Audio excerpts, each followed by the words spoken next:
करेंगे commodity market पर। Commodity market में दरअसल कॉपर की कीमतों में कुछ रिकवरी लौटती हुई दिखाई दे रही है। अगर आप इंटरनेशनल मार्केट पर नज़र डालते हैं, एलएमई में हमने देखा है करीब 9550 तक आने के बाद यहाँ फिर 9800 के लेवल्स के आसपास लौटता हुआ हाल ही में यहाँ पर $11,000 के नीचे यहाँ पर ट्रेड बनते दिखाई दिए। तो बेसिकली क्या ट्रिगर पॉइंट है इस समय, अगर ये रिकवरी आ रही है किस तरह बढ़ेगा कॉपर का हाल, इस पर बात करने के लिए हमारी कमोडिटीज एडिटर मनीषा हमारे साथ है। मनीषा, गुड मॉर्निंग, बताइए।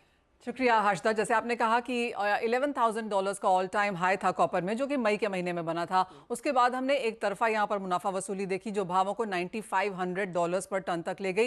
एज ऑफ नाउ $9,800 पर टन के यहाँ पर प्राइसेस हैं। तो कुछ रिकवरी 2 महीने के लोज से हमने अब कॉपर में आते हुए देखी है। एक तो जो चीन की तरफ से हमने इंटरेस्ट रेट्स में कोई बदलाव आता हुआ नहीं देखा, वो एक्सपेक्टेड लाइन्स पे था और बाजार उसको इन सम सेंस फैक्टर भी इन कर चुका था।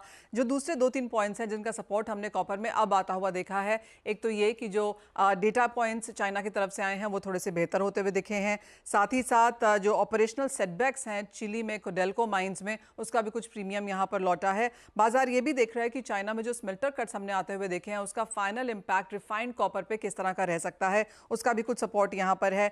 इसके अलावा अगर आप देखें तो कुछ बहुत कंसर्न्स जो अब भी कॉपर के साथ हैं वो ये हैं कि जो शंघाई का जो इन्वेंट्रीज हैं वो अभी भी 2020 के हाइस पर हैं। अगर कॉपर आपको आज चाहिए तो वो $120 पर टन के डिस्काउंट पे आपको मिल रहा है, यानी कि इमीडिएट डिमांड की जो है, इमीडिएट डिमांड जो कॉपर की है वो अभी भी यहाँ पर कमजोर है और वो एक चीज है जो प्राइसेस को इन चेक रखे हुए है और यही रीजन है कि हम $10,000 पर टन के ऊपर फिलहाल यहाँ पर नहीं जा रहे। तो अप्रैल और मई में एक स्टेलर रैली के बाद हमने देखा है कि जून का जो महीना है वो कॉपर के लिहाज से कुछ कंसोलिडेशन वाला बनता हुआ नजर आया है। बाजार को लगता है कि जुलाई का महीना आपको थोड़े से हायर हाइज यहाँ पर दिखा सकता है, क्योंकि जो लॉन्ग टर्म डिमांड है वो अभी भी स्ट्रांग है। सप्लाई कंसर्न्स यहाँ पर आती हुई नजर आ रही हैं। चाइना का डेटा अगर स्ट्रांग बनता रहा तो वहां से कुछ सपोर्ट यहां पर आपको आगे भी जाने को देखने को मिल सकता है। ओवरऑल अगर मेटल पैक में देखें तो अब भी 2 ही मेटल्स हैं जो ऑन द पॉजिटिव साइड हैं, एक है कॉपर और दूसरा है जिंक। इसके अलावा बाकी मेटल्स में थोड़ी सी नरमी, तो थोड़ी सी मुनाफा वसूली बाकी मेटल्स में, लेकिन कॉपर और जिंक थोड़े से एक्शन में आते हुए, और एक्शन में आपको भी आना है अगर आपने कमोडिटी गुरुकुल के लिए अभी तक रजिस्टर नहीं किया है। मनीषा, आज फाइनल डे है रजिस्ट्रेशन का? एब्सोल्युटली, जी हाँ, आज लास्ट डे है रजिस्ट्रेशन का।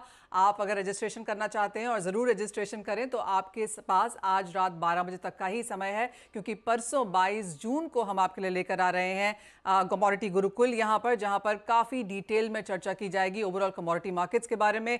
काफ़ी ज़्यादा जो इंटरनेशनल एनालिस्ट हैं वो भी यही कह रहे हैं कि कमोडिटी की जो बुल रन है वो अभी स्टार्टिंग पॉइंट पर ही है। कितना इंपैक्ट इसका इकोनॉमी पर, आपके पोर्टफोलियो पर, इक्विटी मार्केट्स पर, करेंसीज पर, जो जियोपॉलिटिक्स हैं उसके क्या इंपैक्ट्स हैं, फंडामेंटल्स तो बात करेंगे ही, साथ ही आपको बताएंगे टेक्निकल्स भी कि कैसे आप इसे पोर्टफोलियो में कितना, किस तरीके से और किस तरह के मुनाफा यहां पर कमा सकते हैं।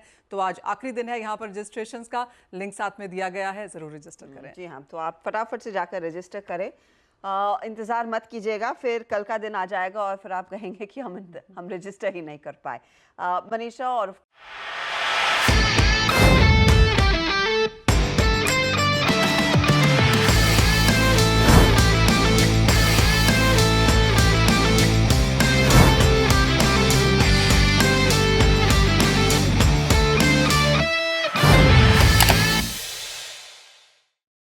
बता दें कि मनी कंट्रोल पर दिए गए विचार एक्सपर्ट्स के अपने निजी विचार होते हैं।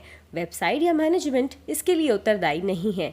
यूजर्स को मनी कंट्रोल की सलाह है कि कोई भी निवेश निर्णय लेने से पहले सर्टिफाइड एक्सपर्ट की सलाह लें।